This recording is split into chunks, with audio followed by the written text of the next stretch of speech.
Good morning, Church. I thank God for this opportunity that He's given me to share my testimony.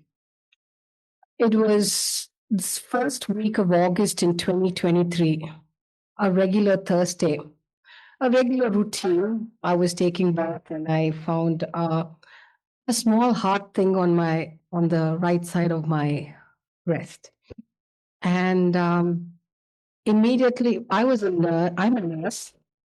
I've been working with patients with breast cancer, so I know how it is and how it feels. So immediately in that bathroom, I looked up to God and I said, "Lord, what is it?" And you haven't. I heard this clear voice saying, "Endo surgery OPD at 7 a.m. on Saturday." So that's all I heard. I said, okay, fine. And it was in the next day was Friday again. The same time I took bath again, the same thing happened again. I heard, I know it's from God, and I heard the same thing saying, "Oh, tomorrow you need to go to the endosurgery OPD." And I said, yes. And it was Thursday, and the same thing happened. And I said, wait, Lord, I know today is Saturday. I have to go to the OPD. I went to I had a scooter back in India, and I went to park my scooter, and then um, I had lots of things going on that day. So when I parked my scooter, I said, "Yes, Lord, you told me to take an appointment for endosurgery OPD, but then I don't think so. It'll happen today because I'm busy." So as I was working, um, I'm sharing details with you to let you know how God um, pulls us towards where He wants us to go.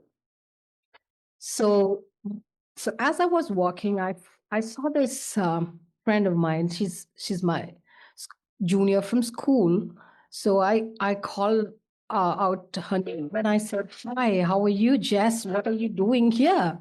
And where are you off to?" And she says, "I'm going to endosurgery OPD." I'm like, "What?"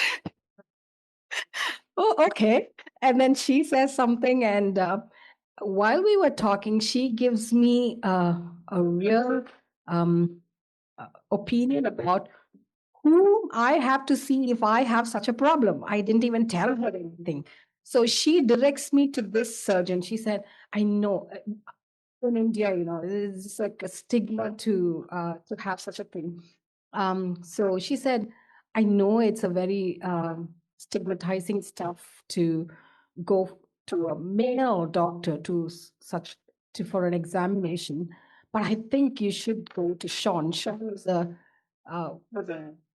surgeon there in my place, and I happened to hear about his name through my junior." I said, "Okay, fine." I said, "Yeah, yeah, yeah." And then on my way, I'm making up in my mind that, oh, there's Supriya. Supriya is the female doctor. I just go to Supriya. Whatever she says, what I plan is what I plan. So I go to the the counter to get the appointment, and there they say, "Dr. Sean has a earlier appointment than Dr. Supriya. What do you think?" I'm like, "Okay, fine." And then I got the appointment. Later, I said, "Oh Lord, I know now you're asking me to wait for one more month." So um, I actually folded my appointment slip, put it in my bag, and I started walking towards. I used to work in the OR as a nurse manager as well as a teacher there for the students. So I had lots of work that particular Saturday. So when I went there, um, I was working, and suddenly I got a call from the college. I'm a professor in the college as well, so I have a dual role: a nurse manager in the hospital and a professor at the College of Nursing. So I get a from College of Nursing saying that the dean of the college wants to see you now. I'm like, why? And then I said, okay, fine. And then I rushed to see her. And while I rushed to see her, I had this friend of mine who brought it. I was busy doing something with my bag, and then my friend comes right in front and says, "Hey, how are you? It's been long since I've seen you." And I'm like, "Oh, the dean wants to see me. I don't know why she's calling me." And there was like 1 or 2 minutes talk. While we were talking, there was another person who walked past, and she is the breast cancer or breast care nurse of our institution. She walked down and she said, "Oh, hi, how are you guys doing?" And then as soon as I saw her, I said, "I have a little thing to talk to you. Can I talk to you after I meet the dean?" And she said, "Okay." So I go to the dean, and the dean says, "Oh, yeah, Anita, I gave you an appointment, but I am caught up with something else. Can I talk to you on Monday?" Ah, this is like, okay, it was like 10 minutes travel from the hospital to the college. And then now the dean says that she's not going to meet me after giving me an appointment. Okay, I said, no problem. Let me talk to Shalini. Shalini is the breast cancer or breast cancer. And as I was talking to her, her face changed. And she said, she immediately got all the appointments changed for me. She spoke to the surgeon. And the surgeon was quite free that day. His OPD was quite free that day. And I happened to go in, walk in, peacefully sit there, talk to him, examined, and he said, "Oh, there's a slot open for biopsy as well, so you can have your biopsy right away." So I went there into the PD, walk in at 10 in the morning. I finished my appointment by all the assessment by 11. And by 11:30 to, sorry, 11 to 12:30, I had to buy stuff for my procedure. 12:30, I had dot. No 1 minute this side or that side.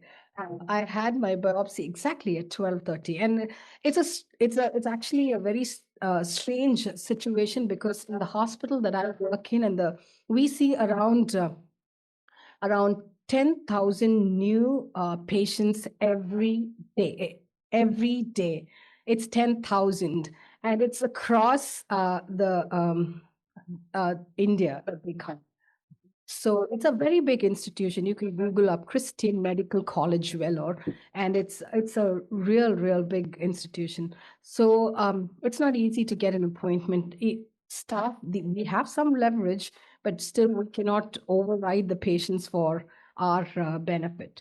But it all happened that he was free that day. The appointment happened, and I happened to thank the breast care nurse. And she said, "Saturdays are not my day to come to the college, but I came in here today." And then she said that I was sitting there, but I was pushed to come down. I didn't have any reason to come down that at that time. She said I was pushed to come down. I really can't understand how the love of God can chase us, the relentless love of God that can chase us to push us to do what He wants us to do for good. And everything happened on Tuesday. I was diagnosed to have cancer breast, right cancer breast, and I had the perfect peace that I could ask for. Um, I teared up like as soon as I heard it. I was disturbed for 10 minutes. That's all it is. And then this peace rushed into my heart. And I ran. We have a chapel in our college, the Christian Medical College. This chapel is a very powerful chapel, is what patients have always told us.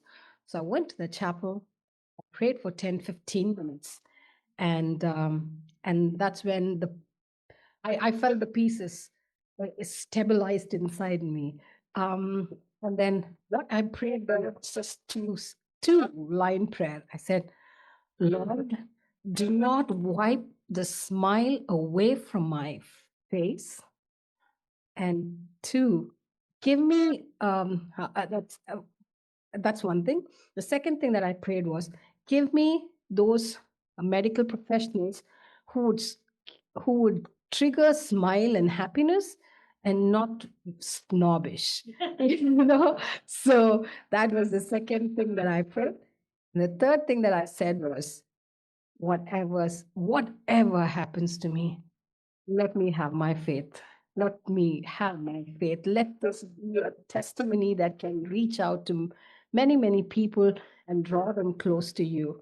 These are the prayer. These are the prayer. I didn't say, Lord, take away my cancer. I didn't say, Lord, do this. I didn't say anything. I said, give me the strength to go through, because I believe that Bible teaches us that two things that God expects from us. One is He's given us a hope that is eternal, and and He is faithful that we would enjoy that hope.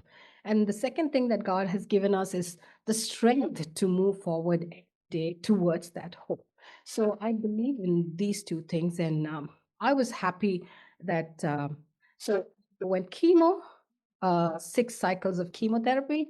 The first cycle was the most challenging one, because I was I was given lots of pills to sleep, because the chemotherapy was actually causing me to have lots of aches and pains.